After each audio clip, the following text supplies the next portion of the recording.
सेना की नई भर्ती स्कीम अग्निपथ को लेकर देश में शहर शहर में विरोध की आग भड़क रही है। और बिहार की बात करें तो बिहार के आरा, छपरा और भभुआ में ट्रेन को निशाना बनाया गया। ट्रेनों में आगजनी से लेकर पथराव तक किया गया। बिहार के बाद उत्तर प्रदेश, राजस्थान तक अग्निपथ को लेकर आक्रोश भड़क रहा है। हालांकि सरकार ने भरोसा दिलाया है कि 4 साल की नौकरी के बाद राज्यों की पुलिस की भर्ती में अग्निवीरों को प्राथमिकता दी जाएगी। थोड़ी देर पहले उत्तर प्रदेश के मुख्यमंत्री योगी आदित्यनाथ ने ट्वीट भी किया था कि अग्निवीरों को उत्तर प्रदेश में सरकारी नौकरी में प्राथमिकता दी जाएगी और छात्र किसी के भी बहकावे में ना आए। लेकिन ये तस्वीरें देखिए, हिंसा की तस्वीरें गोपालगंज, क्योंकि ये ट्रेन को, राष्ट्रीय संपत्ति को, ये पब्लिक प्रॉपर्टी को आग के हवाले कर दिया गया है। अग्निपथ पर यह आक्रोश है और छात्र कई जगह सड़क पर विरोध प्रदर्शन कर रहे हैं। कई तस्वीरें आप सभी तक हम पहुंचा रहे हैं। देखिए, 8 तस्वीरें इस वक्त आप अपने टेलीविजन स्क्रीन पर देख सकते हैं। एक जहानाबाद की है, दूसरी बक्सर, तीसरी मुजफ्फरपुर, चौथी आरा की तस्वीर, वहीं बिहार छपरा की अगली तस्वीर, मुंगेर की तस्वीर, नवादा की तस्वीर, कैमूर की तस्वीर। सब जगह एक कॉमन तस्वीर, यानी कि विरोध प्रदर्शन, आगजनी, तोड़फोड़। और ये बहुत कुछ बयां कर रहा है, क्योंकि बिहार में भभुआ में छात्रों ने पुलिस पर पथराव भी किया है। ये भी आपको बता दें, पथराव में कई पुलिसकर्मी जख्मी हो गए हैं। ये खबर सामने निकल कर आ रही है। जबकि छात्रों की बात करें छपरा में, तो वो उग्र प्रदर्शन वहां भी किया गया है। और अब देश के अलग अलग हिस्सों की जरा बात कर ले। पलवल की बात कर ले, हरियाणा, सीकर की बात कर ले, फिरोजाबाद की बात कर लें, और रेवाड़ी की बात कर ले, कांगड़ा हिमाचल प्रदेश और गुरुग्राम की बात कर लें, तो देखिए जरा ये अलग अलग तस्वीर, 6 तस्वीर। हर जगह विरोध प्रदर्शन और अग्निपथ स्कीम को लेकर यह नाराजगी है। एक रिपोर्ट आप सभी तक पहुंचा रहे हैं। सरकार की अग्निपथ स्कीम का विरोध जब आज आरा रेलवे स्टेशन पर आक्रोशित युवा कर रहे थे, तो उस दौरान तकरीबन प्लेटफॉर्म नंबर 2 और 3 के बीच में आधा दर्जन ऐसे छोटे छोटे स्टॉल्स जो लगाए जाते हैं, उसमें जो है भयंकर तरीके से लूटमार की है और दुकानों को पूरी तरीके से क्षतिग्रस्त कर दिया है। ये आप देखिए, हम प्लेटफॉर्म नंबर 2 और 3 के बीच में एक स्टॉल पर यहाँ मौजूद हैं और आप देख सकते हैं किस तरीके से इस दुकान को पूरी तरीके से तोड़-फोड़ यहाँ पर इसमें की गई है। शीशे जो हैं वो पूरे यहाँ पर तोड़ दिए गए हैं और कितना नुकसान देख सकते हैं यहाँ पर हुआ है। चारों तरफ जो है शीशों पर जो है पत्थरबाजी की है और तोड़-फोड़ किया गया है।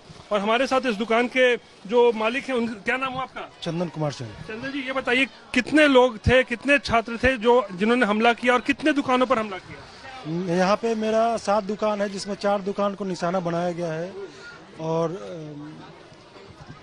ये बहुत ज्यादा उन्मादी भीड़ थी।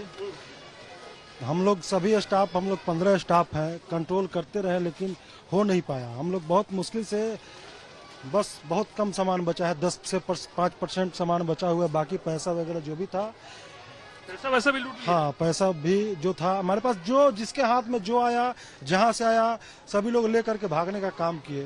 खाने पीने की चीजें जो देख रहे हैं वो सब भी लूट लिया? हाँ बिल्कुल, बहुत सारा। हमारे दुकान में, अगर दुकान के पहले देखेंगे, जब दुकान पहले चलता था किस कंडीशन में था, और अभी हमारे पास 10% सामान बचा हुआ है, मात्र 10%। जिसको जहां से मौका मिला वहां से तोड़ के, उठा के, दौड़ के लेके भाग के। क्या मतलब पत्थरबाजी किया या कैसे हमला किया? ऑकरेंस था, भीड़ आया, मूवमेंट आया, हम लोग संभाल पाते वो सब। हाँ, सब पत्थर से, हाथ से, जो जहां से हुआ इसमें से लूट के लेके भागने की कोशिश किया सब। तो आप देख सकते हैं चंदन की यहाँ पर 7 दुकानें हैं ऐसी, और उसमें से देखिए आधा दर्जन दुकानों में किस तरीके से यहाँ पर तोड़-फोड़ की गई है, लूटपाट मचाया गया है।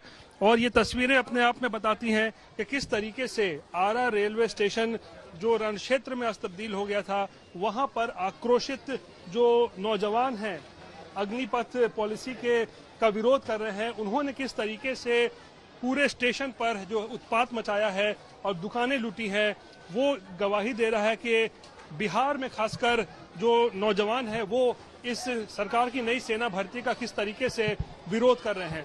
कैमरा पर्सन दीपक कुमार और सोनू सिंह के साथ रोहित सिंह, आरा रेलवे स्टेशन, आज तक। तो रोहित सिंह की रिपोर्ट देख लेते हैं और सीधे इस वक्त हम रुक कर लेते हैं ग्राउंड जीरो पर, यानी कि लाइव हम सीधा रुक करते हैं बिहार के आरा में। सबसे ज्यादा बिहार में ही प्रदर्शन, विरोध प्रदर्शन हो रहे हैं, छात्र सड़क पर हैं। रोहित, इस वक्त क्या सिचुएशन है, क्योंकि सबसे ज्यादा उत्पात हमने वहीं देखा, कितना नुकसान पहुंचाया गया, क्या तस्वीर, क्या मंजर?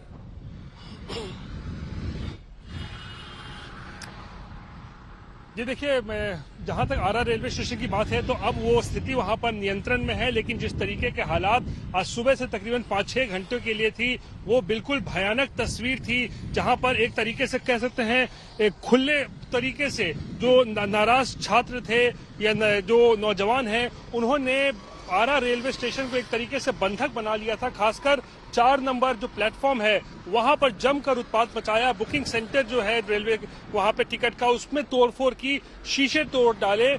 पटरियों पर जो 2 व्हीलर्स है यानी कि मोटरसाइकिल स्कूटर पटरियों पर फेंका और उसके बाद पटरियों पर वाहनों को आग के हवाले कर दिया। और जो स्टॉल्स लगे होते हैं प्लेटफॉर्म पर उनको भी पूरा उखाड़ के जो है उनको प्लेटफॉर्म से उखाड़ के पटरियों पर फेंक दिया। तो किस तरीके से उत्पात मचाया है आपने रिपोर्ट में भी देखा होगा। और प्रशासन को बहुत ज्यादा मशक्कत करनी पड़ी भीड़ को वहां से हटाने की बात करें, ठीक है, उनकी अब मौजूदगी वहां पर होगी ज्यादातर। क्या इससे ट्रेनों की आवाजाही पर भी प्रभाव पड़ा और अभी क्या सुचारू रूप से ट्रेन का संचालन शुरू हो चुका है? इस पर क्या अपडेट? बिल्कुल, सबसे ज्यादा जो असर पड़ा है वो ट्रेनों की आवाजाही में पड़ा है, क्योंकि सुबह से ही जब ये हंगामा शुरू हुआ तो दिल्ली हावड़ा लाइन पूरी तरीके से ठप हो गया था और तकरीबन जो है 2 दर्जन से भी ज्यादा ट्रेनें जो हैं वो विभिन्न स्थानों पर जो है वो कई देर तक खड़ी रहीं। लेकिन अब धीरे धीरे जो है यातायात जो है ट्रेन का वो अब शुरू हो रहा है, लेकिन मुसाफिरों को जो है बहुत ज्यादा मुश्किलों का सामना करना पड़ा इस पूरा जो उग्र प्रदर्शन हो रहा था नौजवानों का, उसको लेकर। गैंगस्टर लॉरेंस बिश्नोई पिछले 40 घंटों से पंजाब पुलिस के सामने है। पंजाब पुलिस के पास लॉरेंस से पूछताछ के लिए सिर्फ 168 घंटे का वक्त है, लेकिन अब तक 11.5 घंटे की पूछताछ में लॉरेंस पुलिस को चकमा देता हुआ ही नजर आ रहा है। हालांकि कुछ सवालों पर मुंह तो खोला है, मगर उसने पंजाब पुलिस के सामने मुश्किलें ज्यादा खड़ी कर दी हैं।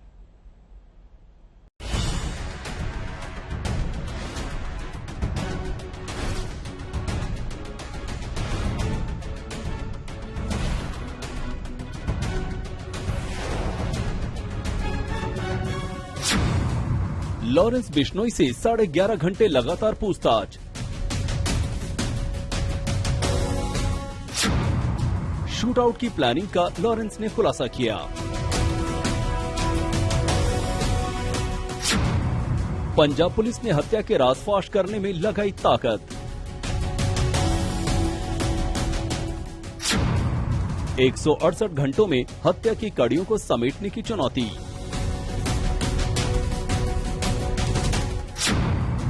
गैंगस्टर लॉरेंस की शातिर चाल, पुलिस को फिर घुमाया।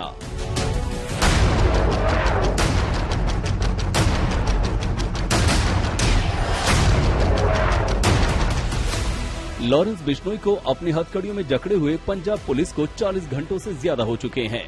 इस दौरान 11.5 घंटे तक पुलिस लॉरेंस से पूछताछ भी करती रही। अब तक जितने भी सवाल हवा में तैर रहे थे, सभी सवाल लॉरेंस बिश्नोई के सामने पुलिस ने घुमा कर रखे हैं, लेकिन अभी तक इस शातिर गैंगस्टर ने पुलिस के सामने ऐसा एक भी राज फाश नहीं किया है जिसके बारे में कोई जानता न हो या जिसके बारे में पिछले 18 दिनों से कहीं कोई चर्चा न हुई हो। लगातार घटते घंटों के बीच पंजाब पुलिस के लिए एक मिनट कीमती महसूस हो रहा है। लिहाजा अब पंजाब पुलिस ने लॉरेंस के सीने से राज उगलवाने के लिए अपने सारे घोड़े खोलने का इरादा कर लिया है। बुधवार को सुबह 3:30 बजे मानसा पहुंचने के बाद से पंजाब पुलिस ने बिल्कुल भी चैन नहीं लिया है, बल्कि लॉरेंस बिश्नोई की हिफाजत को लेकर भी पंजाब पुलिस बेहद अलर्ट है। मिली जानकारी के मुताबिक पंजाब पुलिस की टीम बुधवार की सुबह 8:30 बजे लॉरेंस बिश्नोई को लेकर पंजाब के खरड़ में पंजाब पुलिस के CIA यानी क्राइम इन्वेस्टिगेशन एजेंसी के कैंप पहुंची और वहां से 1 घंटे के बाद एक बख्तरबंद गाड़ी में हथकड़ियों में जकड़े नकाबपोश को लेकर वहां से चली गई। असल में पंजाब पुलिस ने लॉरेंस बिश्नोई के दुश्मनों को चकमा देने के लिए ऐसी चाल चली और बड़े ही खुफिया तरीके से लॉरेंस बिश्नोई को ऐसी जगह पर ले जाकर कैद कर दिया है जहां उसके बारे में किसी को भी कोई पता नहीं मिल सकता। यानी अगले 6 दिनों तक लॉरेंस उसी खुफिया ठिकाने में ही पंजाब पुलिस के सवालों के सामने मौजूद रहेगा। पंजाब पुलिस लॉरेंस बिश्नोई की सुरक्षा को लेकर किस हद तक सतर्क है, वो पंजाब पुलिस की इस एक्शन से ही साफ हो जाता है कि दिल्ली से निकलने के बाद महज 12 घंटों के अंदर पंजाब पुलिस ने लॉरेंस बिश्नोई का न सिर्फ मेडिकल करा दिया, बल्कि उसको कोर्ट में भी पेश कर दिया और 7 दिनों की रिमांड पे भी ले लिया। और अब पंजाब पुलिस की कोशिश ये है कि ये बात सामने ना आ पाए कि उसने लॉरेंस को कहां रखा है और कहां पर उससे पूछताछ की जा रही है। इसी बीच पंजाब पुलिस की CIA से जुड़े सूत्रों से ये जरूर पता चला है कि लॉरेंस से अभी तक 11 घंटे से ज्यादा वक्त तक पूछताछ हुई है, जिसमें उसने ये कहकर पुलिस को बुरी तरह उलझा दिया कि सिद्धू मूसेवाला की हत्या से पहले अलग अलग लोगों से अलग अलग काम कराए थे। और सबसे हैरानी और चौंकाने वाली बात यही थी कि किसी को भी हत्या के बारे में कुछ भी पता नहीं था। अभी तक की पूछताछ में जो कुछ सामने आया वो पुलिस के लिए बिखरी हुई कड़ियों से ज्यादा कुछ भी नहीं। लॉरेंस ने पूछताछ के दौरान बताया रेकी के बारे में, हथियारों के बारे में, लॉजिस्टिक के बारे में, लेकिन लॉरेंस ने यह कहकर पुलिस को बुरी तरह से उलझा दिया कि इन सारे कामों को करने वाले एक दूसरे से पूरी तरह से अनजान थे। सूत्रों के मुताबिक लॉरेंस ने पुलिस के सामने ये तो साफ कर दिया कि ये सारी चीजें उसके गैंग के लोगों ने की, मगर क्यों, इसका पता उनमें से किसी को भी नहीं है। मसलन रेकी करने वाले को ये नहीं पता था कि ये रेकी किसके लिए और क्यों की जा रही है। हथियार पहुंचाने वाले गैंगस्टरों को ये नहीं पता था कि ये हथियार किसके लिए हैं और वो किसको हथियार सप्लाई करने जा रहे हैं। इसके अलावा जिन लड़कों को लॉजिस्टिक यानी गाड़ी और दूसरी चीजों को मुहैया करवाने को कहा गया था, उन्हें भी इस बात का अंदाजा नहीं था कि वो गाड़ी किस इस्तेमाल के लिए कहां जा रही है। पंजाब पुलिस के सूत्रों के मुताबिक लॉरेंस की इस बात की तस्दीक हो जाती है केकड़ा की गवाही से, जो उसने पुलिस के सामने कबूला था। संदीप केकड़ा को पुलिस ने सिद्धू मूसेवाला की मुखबरी के सिलसिले में गिरफ्तार किया था और पूछताछ में उसने पुलिस के सामने ये कबूल किया था कि उससे सिर्फ इतना कहा गया था कि सिद्धू मूसेवाला के हाथ पैर तोड़ दिए जाएंगे, उसके साथ मारपीट होगी, बस और कुछ नहीं। जिसे दिल्ली पुलिस ने सिद्धू मूसेवाला के कत्ल का मास्टरमाइंड बताया, वो लॉरेंस बिश्नोई अब पंजाब पुलिस की रिमांड पर है। अब देखना ये होगा कि पंजाब पुलिस लॉरेंस बिश्नोई से कितना सच निकलवा पाती है, क्योंकि इसके पहले 14 दिनों तक लॉरेंस बिश्नोई दिल्ली पुलिस की गिरफ्त में था, दिल्ली पुलिस की रिमांड में था, लेकिन सिवाय मास्टरमाइंड बताने के अलावा दिल्ली पुलिस लॉरेंस बिश्नोई से कुछ खास हासिल नहीं कर सकी थी। दिल्ली से पंजाब लाया गया गैंगस्टर लॉरेंस बिश्नोई पुलिस की पूछताछ में इस बात पर अड़ा रहा कि सिद्धू मूसेवाला की हत्या का प्लान जरूर किया था, लेकिन उसने अपने साथियों को आदेश नहीं दिया था, बल्कि ये सब गोल्डी बरार ने करवाया। लॉरेंस बिश्नोई ने पंजाब पुलिस के सामने ये बात जरूर दोहरा दी कि मोहाली में विक्की मिड्डू खेड़ा की हत्या के बाद मूसेवाला उनके ग्रुप के निशाने पर था। बिश्नोई ने ये भी कहा कि मूसेवाला ने मिड्डू खेड़ा की रेकी करने वाले मैनेजर शगनप्रीत को पैसा देकर विदेश भगा दिया था, जिसकी वजह से उसका ग्रुप मूसेवाला के खिलाफ था। मानसा से हिमांशु मिश्रा के साथ आज तक ब्यूरो।